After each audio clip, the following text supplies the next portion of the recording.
Welcome to Career Tools. Today's topic, interview etiquette. Here we go.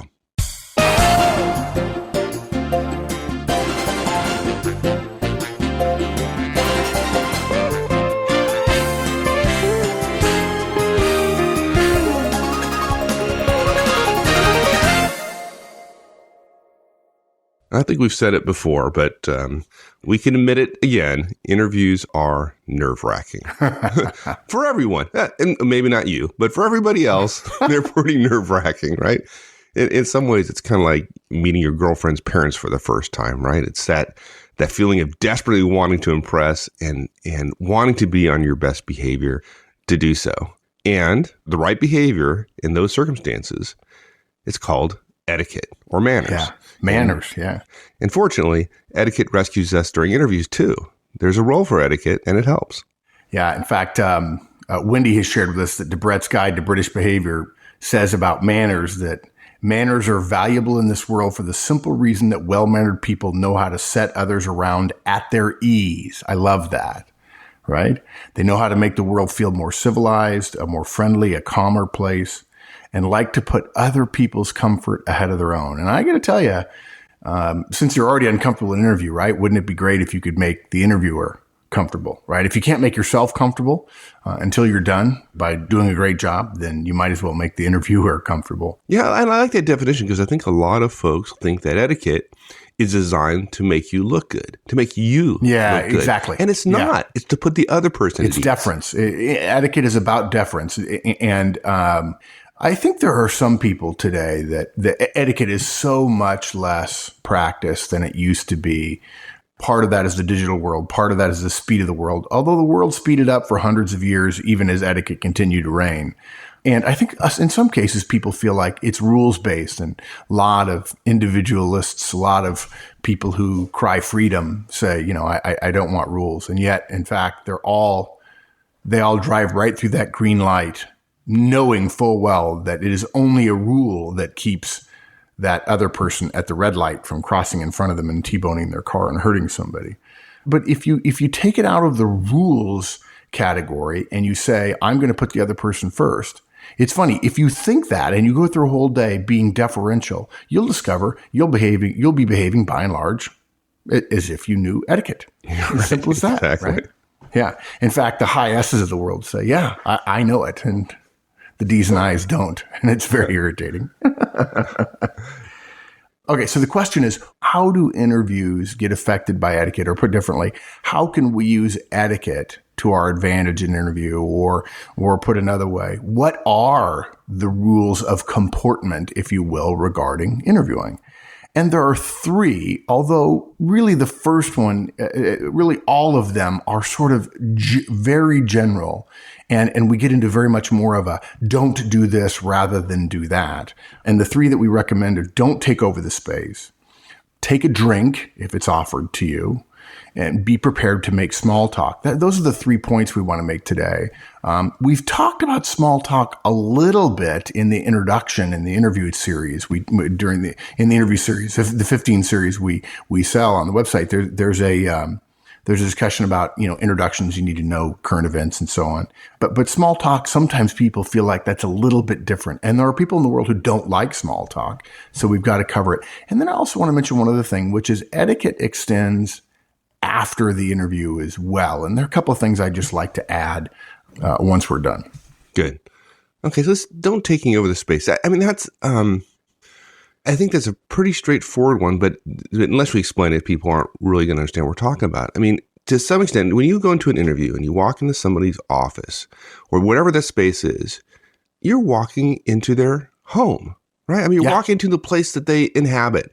And the idea of going in there into somebody's home when you're visiting, and then when your guest says make yourself at home, but you don't really make yourself at home, right? You don't put your feet up on the coffee table. You don't just walk into the refrigerator unwelcomed, right? Oh, but they do. Well, unfortunately, some people do.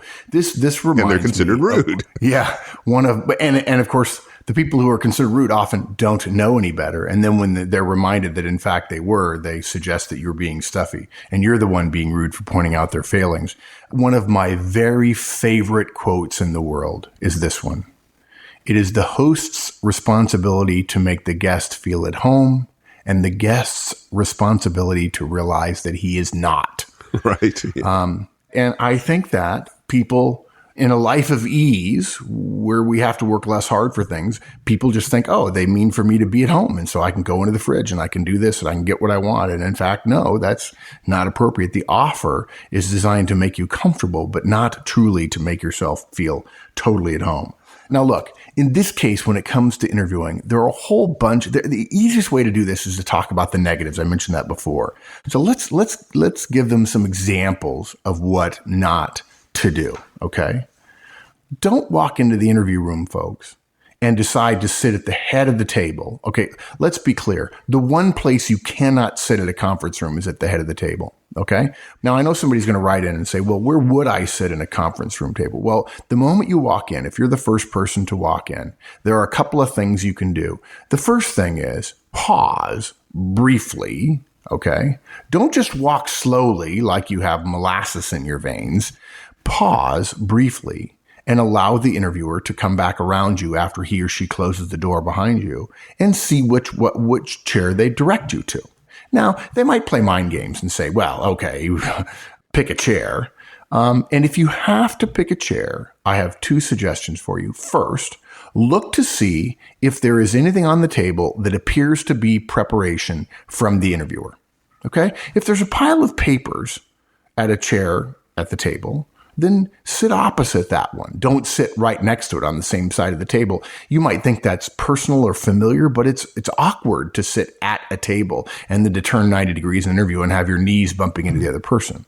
Okay. Now, if they're sitting at the immediate right or the immediate left or the head of the table, don't think, well, I wouldn't want the table completely between us, so therefore I'll sit at the head of the table. Don't do that. The rule is you never sit at the head of the table. Okay. Now, if they say, please sit at the head of the table, of course, please sit at the head of the table. But lacking any instructions, you sit either opposite of the interviewer, okay, and you don't sit at the head of the table, okay? Now, if the table is somewhat oblong, in other words, it's basically rectangular, but it's wider in the middle than it is at either end, and the interviewer is clearly sitting in the middle of the table, opposite you, then obviously, even though it may seem like a long distance, sit opposite them. Okay. One other thing to think about, and this surprises some people, if it's a conference room and you have a choice, you want to sit, provided you can do it easily, you want to sit with your back to the busy part of the office if you can see into the conference room. So if you walk into a conference room and it's one of those ones that has glass, and you think to yourself, well, I could sit on the left or the right. I don't know, I could sit on this side with my back to the glass, or I can face the glass. There are two reasons why we recommend you sit with your back to the glass. First, that allows it to be more of the interviewer's room when she sits on the other side of the table, because believe it or not, she will be further into the room than you will be. If people walk by and see two people in business suits and they don't know either one of you in that conference room, and they see someone sitting up against the wall, the far wall, and one with their back to the window that faces into the office, they're going to assume that the one sitting with their back further from the door is the interviewer. You don't want to sit in that chair. Further, you don't want the distractions of people walking by catching your eye. I promise you, one of you will go in, sit with your back to the far wall of the interview, the conference room, looking out over the office, thinking, well, I'd like to see the office, and then get distracted as somebody walks by, and the interviewer's thinking, who the heck is he or she looking at? Heaven forbid you get caught looking at somebody of the opposite sex. Don't do it. Yep. Okay. Furthermore, when you sit down, okay, don't make yourself comfortable. Okay. By the way, a good general rule regarding a professional business meeting is the opposite of comfort is, if you'll pardon the expression, having your butt at the back of the chair. Now, look, obviously, if they put you on a couch, that's going to be a little bit unusual, although frankly, do not lean back into the couch and cross your legs. Okay. Gentlemen, you look like you're a pasha ruling over a small little empire. When you do that, it doesn't look well. Okay. But look, don't sit comfortable in your chair, move your butt into the middle of the chair, lean back a little bit, cross your legs, and then put your bag down and your coat, put your bag in one chair and your coat in another chair. You don't do that. don't you dare move the furniture in the interview room so that it suits you. Okay. I can't think of a single interviewer in the world who arranges the chairs such a way that they're impossible to move and impossible to sit in. People just don't do that. Admiral Rickover, the father of the American nuclear service, used to do crazy things like that. And it's crazy. And people don't behave crazily in interviews. At least interviewers don't. Interviewees do. Okay. Please, folks, don't turn the lights on or off. Don't say, you know what? I prefer to sit a little close to you. Can I move the chair? No. Okay. If the interviewer is interviewing you, remember, we've told this before. It's in the interview series. If you're being interviewed, it's believed you can do the job. That's the general, that's what the screening process, whether it's a resume screen and then a phone interview or not, that's what it means. Okay. If you then decide you're going to move the chair or you ask to move the chair and the interviewer is forced to say no, that starts the interview out in a negative. If he or she says yes, it's also a negative because you have attempted to assert yourself unnecessarily and you have no power in an interview other than that which you give the company by sharing with them how good you are. Okay. So don't mess with the room in any way. Don't change the blinds. I had one person say, I sat with my back to a series of blind covered windows in a high rise. And he said, would you mind shutting the blinds? It's distracting. And mentally, I admit it, folks, I raised one eyebrow mentally, not physically. And I thought to myself, not for me, it's not. And it's the perfect lighting for me to be able to take notes. And if you can't focus during an interview, when the heck are you ever going to be able to focus? This is important. Pay attention. Okay. Don't, we're going to get back to don'ts here quickly. Don't help yourself to tea or coffee or cookies, right? If they're in the interview room, don't. Okay. Don't pour water for yourself if it's on the table. Okay. Unless it's offered, which we'll talk about in a minute. Don't open your bag and get a bunch of stuff out and set it on the table in front of you, frankly. Don't start looking through the newspapers on the table while you're waiting. If the person says, can you give me 5 minutes? Leave the newspapers or the magazines where they are. Don't lean back and start reading a magazine. Okay. In your head, if you have nothing else to do for 5 minutes while the interviewer says, give me a minute, I'll come back, sit and think about your answers to the interview questions you should have prepared for. Please don't get out all your stuff and spread it out across the table as if you're going to show that it's going to be a show and tell rather than just a tell. Okay. Don't take off your coat. Don't roll up your sleeves. Don't read books on the shelves. See if the interviewer says, give me 30 seconds. And then don't wander over and look at the books and start asking about them because probably it's not their conference room and those aren't their books and they don't really care about those books. Don't help yourself to tissues or pens. Don't fiddle with something, a little moving sculpture, one of those kinetic sculptures on someone's desk. Don't move it. Don't push the little rocker thing so that it moves around and then smile. Okay. And folks, holy Toledo, don't look over their shoulder at their email. Don't lean forward and squint at their computer screen if you're old like me. Don't bring in your half-empty cup of Starbucks. Okay. Throw your coffee away before you go in. And again, folks, if you are thinking to yourself, and you just might be, who would do any of those things? Well, guess what? We've seen all of those things numerous times and worse, much worse, actually. Yeah. Look, the key to this is think small and think of the conference room or hotel room or somebody's office as their own personal space. And when I mean think small, what I mean is when I say think small, I mean don't spread out. Okay. Treat it as if they've invited into your home for the first time and they're your boss because likely they will be. Okay. If it's not obvious, as I mentioned before, where would you like me to sit?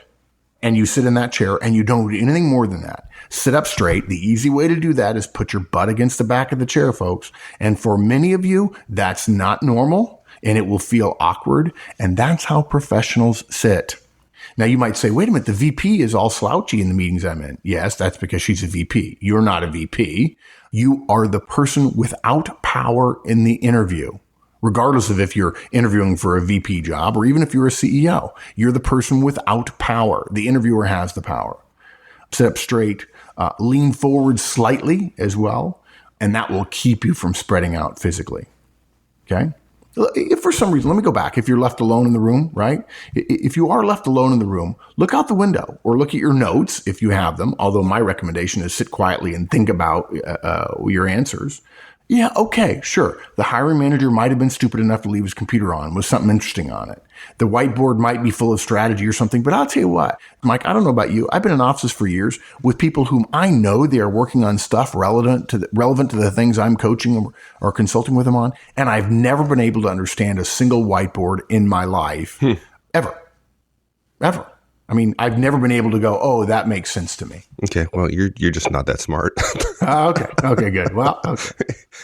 And even if you did understand, what are you going to do? Start commenting on their strategy and tell them their strategy is wrong, which some ICs might be tempted to and do. how stupid would you feel if you, in fact, were wrong, since you don't have any context, to say, hey, I noticed in your whiteboard you're looking at this area. That's really interesting to me because of X. And he says, well, no, I'm sorry, that's just our code. It's actually not related to that. And you're like, oh, yeah, how nice.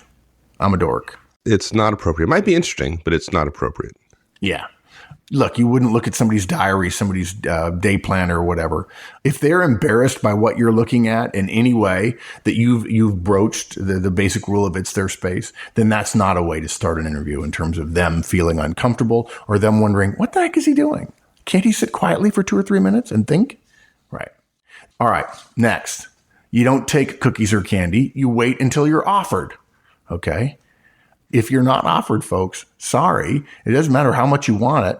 Even if the hiring manager eats the whole plate in front of you, you don't get any. I've interviewed people before while I was eating and they were not. I knew they had 2 interviews that day. I had 8 and I was eating. I said, I'm so sorry. I'm going to eat while we interview because I have a full slate of interviews today. And that person did not. They had 1 or 2. Okay. Now, you might consider that rude. I would argue that because I was in an office, it was probably borderline. But even if it is rude, my rudeness didn't condone somebody else saying, I sure would like some of that. Right? Look, if you see a pen on the desk in plain view or a tissue, for instance, you can ask politely, do you mind if I take a tissue, right?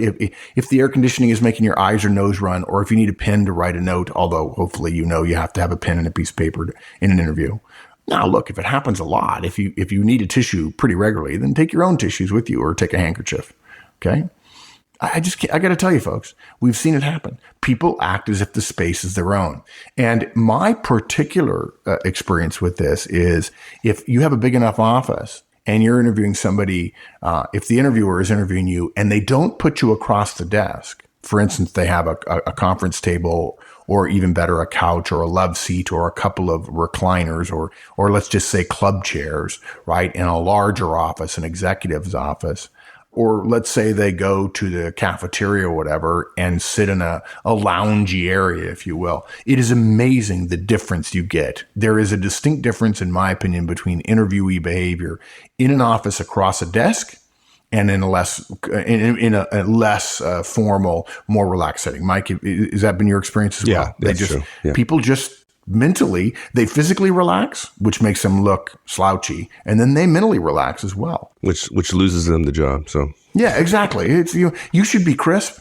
You should have a bit of an edge to you in the entire interview. You can smile, you can be friendly. We want that, but we want energy and enthusiasm, an attitude that says, we'll take 90% less ability for 10% more attitude every day of the week. That's probably an overstatement, folks. But holy Toledo, we interview more boring people in the world. Gosh. And part of the reason they're boring is they're relaxed. They think, I want them to see the real me. You don't want them to see the real you. You want them to see the best possible you that has ever been invented. Yeah. Hey, and showing energy doesn't mean you get to run the interview either. Yeah, exactly. Yeah. Look, I think I talked just recently about that somehow. I wrote somebody or I put a blog post up or something saying, what is this thing that about bad interview advice? So, look, I read something in the journal that said that if you have to control the interview if you're the interviewee. What? I mean, really? No, it's crazy. It's not possible. Yeah, crazy talk, right? Yeah, they act as if the space is their own. They interview. They take over the interview. It's annoying. It's a lack of it demonstrates a total lack of understanding about the situation. It's frankly sometimes shocking for us. It immediately rules you out, folks. Anything that immediately rules you out, we can confidently say, don't do it. Okay, let's talk about taking drinks, because I've heard all sorts of conflicting advice. Take drinks, don't take drinks, make sure they're non-alcoholic, or it's okay to take alcoholic drinks. So let's talk about taking a drink. Okay. I've actually had a change of opinion on this in the last 20 years or so. It used to be my rule was don't. Okay. And I told people that. Now, here's why I've changed that rule. Okay. I said don't because when I was interviewing, I didn't want to be distracted. I didn't have to drink. I never felt dry mouthed or terribly nervous or whatever. I have since discovered that my interview experience as an interviewee was different than other people. And two things happen. One, a lot of people get dry mouth. And two, they think mistakenly that it's rude to turn down an offer of a drink, coffee or water or tea or what have you. I literally had people tell me, Mark, I know it was rude. I'm never going to do what you told me. I'm never again going to turn down a drink because the interviewer clearly was upset with me that I turned it down. Like, what the heck are you talking about? Right? No, they weren't upset that no, you just, if someone said, would you like a drink? You just say, no, thank you. Okay. Now, by the way, we say drink. I'm sure some of you are hearing, would you like a drink? And they're assuming it's alcohol. This is not Mad Men, the show. This is not the 1960s. We're not interviewing with alcohol. So you're probably not going to be offered alcohol. And by the way, if for some reason some marketing person takes you to the local watering hole and say, let's get to know each other a little bit better, and they order a beer at 5:00, don't. Okay. You don't get to drink alcohol at all at any space and time until you get an offer because you're being interviewed, and alcohol and interviewing don't mix. But I've changed, and I've discovered that people often, as I said, feel uncomfortable about saying no. Now, folks, when people offer you something, they're not forcing it on you. There's no right answer. It's completely appropriate to say no. However, my recommendation now is if you're offered a drink, take one. And the reason is it'll make you feel more comfortable. Even if you don't drink it, you can have one sip. Yeah, it's possible you'll spill. And probably if it's water, it's no big deal. And if it's coffee, it's not the end of the world. Look, folks, I interviewed for a company called Nalco Chemical once years and years and years ago in Naperville, Illinois. Great company. They treated me so well. I ended up taking the offer from Procter & Gamble. And my bags didn't make it until like 2 a.m. And I was essentially left with whatever I had in my carry-on. This is before I learned to not check bags. And I interviewed the next day with one blue sock and one black sock. Now, it was dark blue, and you wouldn't have noticed. But I was a bunch of sales and marketing people I was interviewing with. And I crossed my leg, and they said, how are you today? I said, well, I'm better now that I've had a couple interviews. And they said, really? That's kind of funny. I said, well, look, when I was 5 minutes away from here in the cab, I looked down and realized, oh my gosh, I've got one blue sock and one black sock on. And I pulled up my trouser leg to show them. Fortunately, my socks were over the calf, so I wasn't worried about showing them my leg underneath my suit trousers. But everybody had a good laugh about it, right? So it's okay to make a small faux pas. It's okay to spill, right? Don't worry about spilling and therefore say no when in fact your mouth is as dry as the Sahara and you really would like a drink. So you're probably going to be offered tea or coffee or water, sometimes juice, if you're offered anything at all. This probably, I would guess this only happens 25% of the time, but I could be wrong. That number may have changed over the years. But look, if nerves make your mouth dry, it's better to have a drink available than to have to ask for one later. Asking for one, saying, would you mind if I had some water? Sends a message, I'm terribly nervous. I thought I could control it, but it's out of control right now. Yeah, okay. And look, if you have one, it gives you something to do when you need a couple of seconds to think, right? So even if you don't think you'll get flustered, accept a drink if it's offered, have a sip, and then if you don't want any more, put it down. The risk of spillage is not enough to say no. Yeah. And look at folks, if you're offered a cup of coffee, now's not the time to act as if you're in a restaurant or in a Starbucks, right? So don't ask for a skinny, wet latte, extra foam and vanilla syrup or anything like that. Keep it simple. Like coffee black would be coffee black, really right? That's what I always order. But if you want to say coffee cream, that's fine. If you say coffee and a little bit of cream and 2 sugars or 2 Splendas or whatever, folks, no, they're not your butler. Okay. They're not making coffee to your exacting specifications. And if your exacting specifications are the only things you will drink, then you should say no. And if you say no and you think, wait, Mark said that some people thought that was rude to say no. It's not rude. Don't worry about it. But the only thing worse than saying no is asking for a very complicated coffee or tea order. Or would you like some tea? Yes, but only if you have the lemon chamomile. And is it organic? Right. What do you have? Can you show me what you have? And I'll choose. Oh my God, please. Tea is tea, coffee is coffee. Yeah, you just made your guests feel bad, right? They may not know how to make it. They may not have it. And that's the whole point of etiquette. Yeah. What you mean is the host, right? You're making the host feel bad. The host absolutely. Yeah, exactly. You're the guest. You don't get to go into somebody else's home and have the exact same hazelnut vanilla non-fat creamer that you get at home. And if you're going to ask for it, and if you're going to be disappointed that it's not there, you're going to look rude. Okay? There's nothing worse in the world than being given a cup of coffee and then grimacing as if you don't like it, right? And then thinking, well, I'm not going to have any of that. If you want a drink, if they offer you coffee or tea or water and you're not sure and it's special, you want it special, then just say water and just drink a little bit of water. Even if you want coffee, but you're not sure it's going to come that way, have it in a glass, have water in a glass, much less likely to spill. Yeah. And easier to clean up if it does. So. Yeah, exactly. Yeah. Now, how about small talk? This is a lost art for a lot of people. But the fact is, you're going to run into tons of people in the course of even just getting to the interview, and you can't come across looking like a stiff person. You have to be able to converse with the admin or with, someone who's asked to go pick you up at the front door, whatever. There's an art to this, in fact, right? Think about this. We were in London recently at a client site, and we were told the security is quite strict in the building. It happened to be near Buckingham Palace, and the first day we went up and we told them who we were and where we were going, and they asked to see our IDs, and we joked with the guy, and we had some stuff to carry upstairs. We were just polite to the guy, and it was early in the morning, like 6:30 in the morning. And it just seemed like a nice enough guy. He didn't have a weapon, so I didn't think security was all that big a deal at this location. There wasn't a man trap going into the building. And we just chatted for just a little bit, and it's a little bit easier to chat and to appear friendly when you're in a building in Britain when you're American, just because they think, oh, it's a Yank, and they think our accents are interesting or make us sound stupid or whatever. But what was funny was the next day, the day we went back, the guy who was supposed to have our IDs and everything else and get us a badge, and he's like, come on in, guys. He just waved us right through. Go on up. No problem at all.